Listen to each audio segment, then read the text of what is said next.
এত গুলি কামানের পরে মাত্র 8 মিনিট। আপনাকেও কামান দেওয়া হবে, বলতে থাকেন। আমি বলতে থাকি, আপনি যখন থামায় দিবেন আমি থেমে যাব। Thank you. ধন্যবাদ মাননীয় স্পিকার। নোটিশটি উত্থাপন করেছিলাম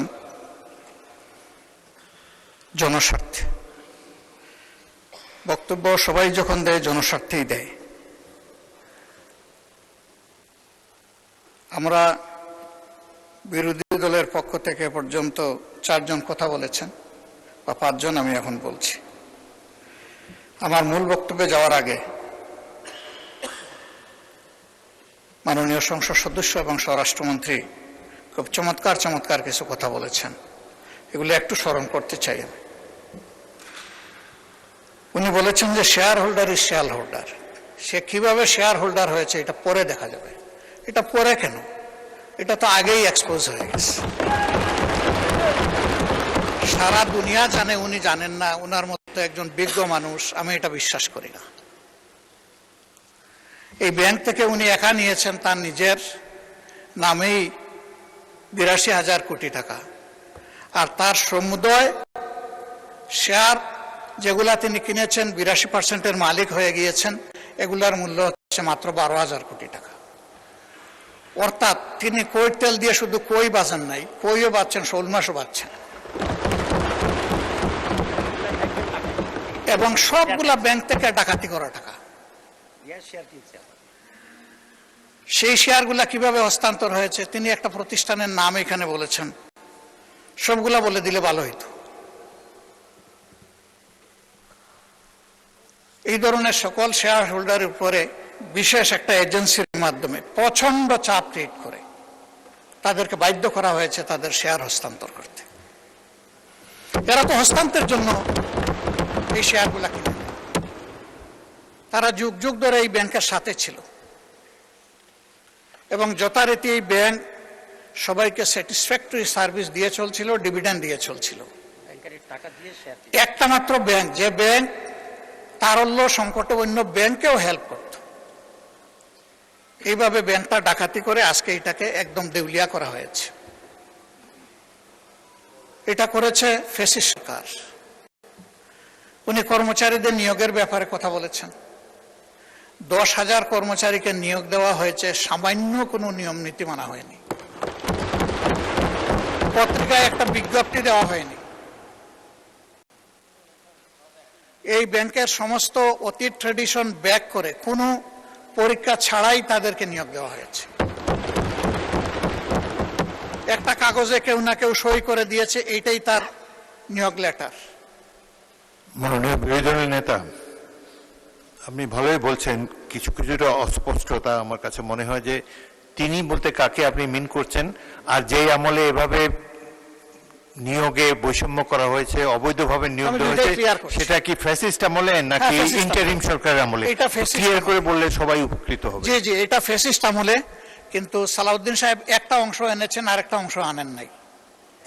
সরকার পরিবর্তন হওয়ার পরে 5 আগস্টের পরে আমরা যতটুকু জানতে পেরেছি যে তাদের সকলকে আবার পরীক্ষায় আসার জন্য ইনভাইট করা হয়েছিল, যে আসেন, বিনা পরীক্ষায় আপনারা চাকরি নিয়েছেন, মিনিমাম নিয়মটা মানে এখন আপনারা চাকরিতে ফিরে আসেন। তারা কেউ আসেনি। কেন তারা আসে?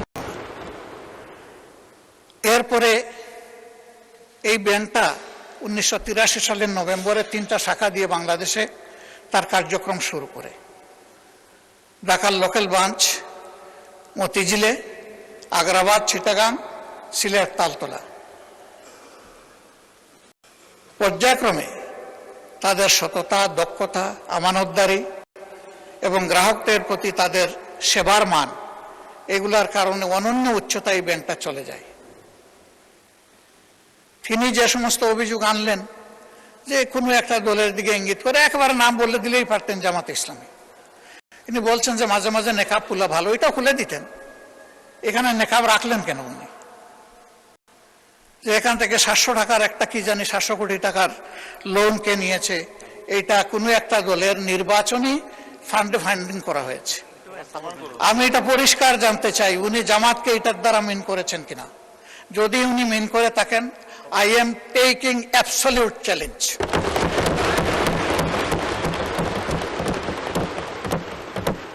প্রমাণ করতে পারলে আমি তাকে একটা মেডেল দিব পার্সোনালি। এরপরে কার ছেলে কার নাতি কোন কোম্পানি, শুধু ইসলামী ব্যাংক না, যে কোনো ব্যাংক থেকে চুরি ডাকাতি অসততার মাধ্যমে কিছু নিয়ে যদি আত্মসাৎ করে থাকে, তার ব্যাপারে অবশ্যই তদন্ত করে স্টার্ন অ্যাকশন দেশের বিদ্যমান আইনে নেওয়া উচিত। এটা আমি শফিকুর রহমান হলে আমাকেও যেন স্পেয়ার করা না হয়। মাননীয় স্পিকার, এই ব্যাংকটিতে ক্ষুদ্র একজন ব্যবসায়ী হিসাবে আমার বসার সুযোগ হয়েছিল 2005 থেকে 2011 সাল, 6 বছর। ব্যাংকের বোর্ডে বসতাম, শিখতাম, জানতাম, বাংলাদেশের অর্থনীতিকে বোঝার চেষ্টা করতাম। সেই সময়টা এই ব্যাংক এককভাবে বৈদেশিক রিমিটেন্সের 32% পর্যন্ত আর্ন করত। তার ডিপোজিট, তার তারল্য, তার ইনভেস্টমেন্ট, সকল টার্নওভারে ইন প্যারালাল একটা ব্যাংক ছিল। সবগুলা সরকারি ব্যাংক মিলেও তার সমতুল্য ছিল না। কিন্তু তখন বয়ান বানাতেন একজন বিশেষ অর্থনীতিবিদ ডক্টর আবুল বারাকাত। তিনিও আঙ্গুল তুলতেন জামাত ইসলামের দিকে, যে এখান থেকে জামাত ইসলামী হাজার হাজার কোটি টাকা নিয়ে যাচ্ছে। তার এই বয়ানের ভিত্তিতেই শেষ পর্যন্ত এই ব্যাংকে অভ্যুত্থান করা হলো, দখল করা হলো, 15.5 বছর দুঃশাসন চালানো হলো। কই প্রমাণ কোথায়? 15.5 বছর তো কম না। এখনো আবার একই তালে যদি কথা বলা হয়, আমি বলবো আমরা কি আবার সেকেন্ড আবুল বারাকাত হতে যাচ্ছি? আন্দাজ অনুমানের ভিত্তিতে কোন মহিলার কোন কোটেশন সংসদের মতো একটা প্রেস্টিজিয়াস জায়গায়, এগুলো আসলে আমরা আশা করি না। ওই মহিলাকে সংসদে হাজির করা হোক, যদি কোনো প্রভিশন থাকে সংসদে গণশুনানিও হোক, অসুবিধা নাই। আরডিএস প্রকল্প কোনো দলের নয়, কোনো ধর্মেরও নয়। আমি নিজে বোর্ডে ছিলাম, আমি জানি এখানে বিভিন্ন ধর্মের মানুষ এখান থেকে বেনিফিশিয়ারি। এখানে দল ধর্ম দেখা হয় না, এখানে টার্গেট গ্রুপকে প্রাধান্য দেওয়া হয়। উনি কত 11,000 কোটি টাকার একটা রেফারেন্স দিয়েছেন। কে নিয়েছে এটা? আমি, আমার সহকর্মীরা? যদি এরকম হয়, দলের ফান্ডে যদি 1 টাকাও আসে, আমি বলবো সার্চ লাইট দিয়ে এটা তালাশ করে আমাদের বিরুদ্ধে যেন অভিযোগ। মাননীয় বিরোধী দলের নেতা আপনাকে, ওনাদেরকে 15 মিনিট বলেছে, আপনাকে 7 দিয়েছি, আরো 8 মিনিট বলেন আপনি। মাননীয় স্পিকার, আপনাকে ধন্যবাদ। আমি যা আশঙ্কা করছি সেটা এখন বলতে চাচ্ছি। ব্যাংকে পরিবর্তন যে কোনো সময় আসতেই পারে।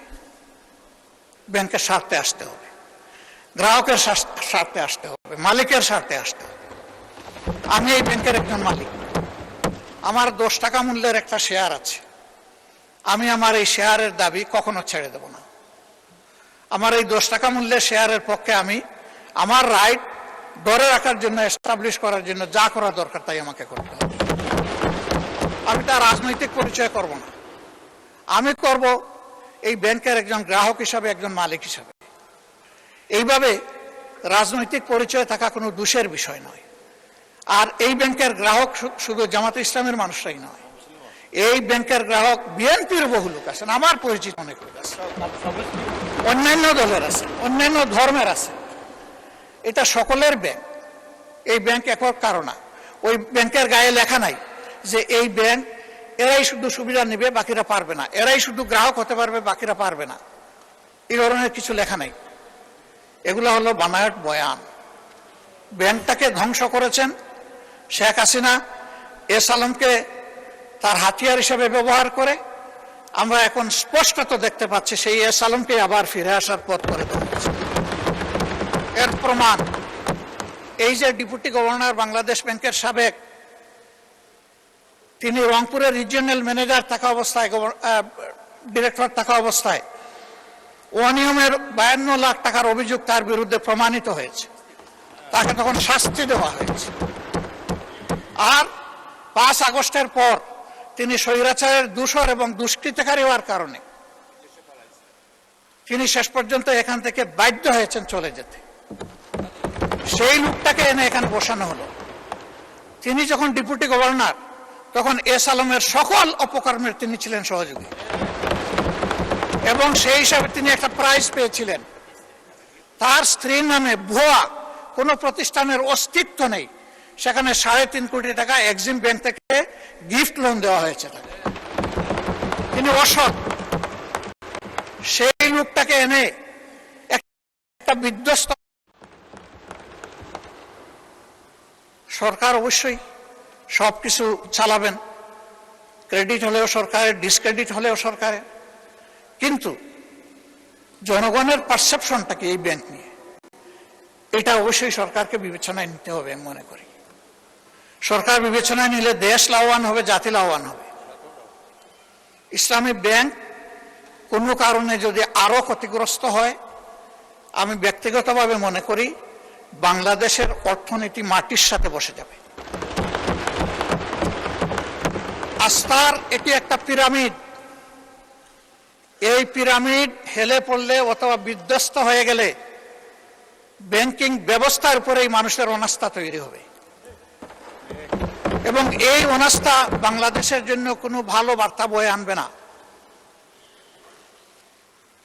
যারা রিমিটার, তাদের কষ্টে অর্জিত টাকা বাংলাদেশে পাঠায় পরিবারের জন্য, দেশবাসীর জন্য, তাদের মধ্যে এখন অস্থিরতা তৈরি হয়েছে। আমি হজের সফরে মাত্র 11 দিনের জন্য গিয়েছিলাম।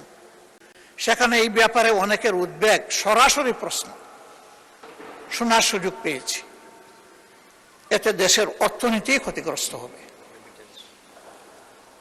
রেমিটেন্স প্রবাহ যদি বাধাগ্রস্ত হয়, আমাদের মাত্র 2টা সোর্স, একটা রেমিটেন্স, আরেকটা হচ্ছে আরএমজি। আরএমজিও এখন বিভিন্ন চ্যালেঞ্জের ভিতর দিয়ে অতিক্রম করছে। রেমিটেন্সও যদি বিপদে পড়ে যায়, তাহলে আমাদের দেশের অর্থনীতিটা গিয়ে কোথায় দাঁড়াবে? মাননীয় স্পিকার, এই সবগুলোই তো আমরা বিপদে পড়ে যাব। এই জন্য আমরা অনুরোধ করব, জোর জবরদস্তি করে যাদের কাছ থেকে এই শেয়ারগুলা ডাকাতি করে নিয়ে যাওয়া হয়েছিল, অনতি বিলম্বে সসম্মানে সেই মূল্যেই তাদের কাছে আবার শেয়ারগুলা ফিরিয়ে দেওয়া হবে। এরপরে সরকার সকল নিয়ম কানুন মেনে বোর্ড গঠন করবে, পরিচালনা করবে, আমাদের পূর্ণ সমর্থন থাকবে। এই ব্যাপারে আমাদের কোনো আপত্তি থাকবে না। সন্তান তার মায়ের কুলেই তো নিরাপদ। ওরা তো সৎমা হয়ে এসেছিল, ওদের কোনো দরদ ছিল না, ওরা ডাকাতি করেছে। এখন আবার যদি অসৎ লোকদেরকে দিয়ে এই ব্যাংক পরিচালনা করা হয়, যা আছে তাও শেষ হয়ে যাবে, উধাও হয়ে যাবে। আমাদের উদ্বেগটা এই জায়গায়। তখন যখন এই সমস্যা দেখা দিয়েছিল, মাত্র 4 দিনে ওখানে 70,000 কোটি টাকা ব্যাংক থেকে মানুষ উত্তোলন করে ফেলেছিল। আমরা একটু অনুরোধ জানিয়েছিলাম একজন গ্রাহক হিসাবে, ছোট্ট একজন মালিক হিসাবে, একটু ধৈর্য ধরুন, ব্যাংকটাকে বাঁচতে দিন। থেমে গিয়েছিল। এখন কি বলবো মানুষকে? এখন তো বলার কিছুই খুঁজে পাচ্ছি না। এই জন্য আপনার মাধ্যমে আমি মাননীয় প্রধানমন্ত্রীকে বিশেষভাবে অনুরোধ করব, বিষয়টা নিয়ে তিনি যেন সিরিয়াসলি ভাবেন। কোনো পূর্ব ধারণা থেকে নয়, বাস্তবতার ভিত্তিতে এই ব্যাংকটাকে বাঁচাতে হবে। আমরা বিশ্বাস করি এই ব্যাংক বাঁচলে, তার আগের জায়গায় ফিরে আসলে, ব্যাংকিং ব্যবস্থাপনার উপরে মানুষের আস্থা আবার ফিরে আসবে। অর্থনীতির 2 চাকার 1 চাকা ব্যাংক আর 1 চাকা স্টক মার্কেট। ব্যাংকে আস্থা ফিরে আসলে অবভিয়াসলি হাত ধরে স্টক মার্কেটও আস্থা ফিরে আসবে। আমরা আমাদের দেশটাকে সামনে একদিকে যাচ্ছে, এটাই দেখতে চাই। আর লেম এক্সকিউজ এবং ব্লেমের যে বিষয়গুলো এখানে চলে আসে, এটা থেকে আল্লাহর কাছে আশ্রয় চাই। অলরেডি 5টা ব্যাংকের গ্রাহকরা রাস্তায় রাস্তায় ভিক্ষুকের মতো ঘুরছে। তারা তাদের বিনিয়োগের কোনো রেজাল্ট পাচ্ছে না, তারা তাদের আমানত ফেরত পাচ্ছে না। আবার যদি সর্ববৃহৎ ব্যাংকের একই বিপর্যয় ঘটে, তাহলে আমরা গিয়ে কোথায় দাঁড়াবো? মাননীয় স্পিকার, আজান হয়ে গেছে, আমার কথা আমি এখানেই শেষ করলাম। আমি আপনার মাধ্যমে একটা প্রতিকার চাই, ব্যাংকটা বাঁচুক, আমরা এটাই চাই। আসসালামু আলাইকুম।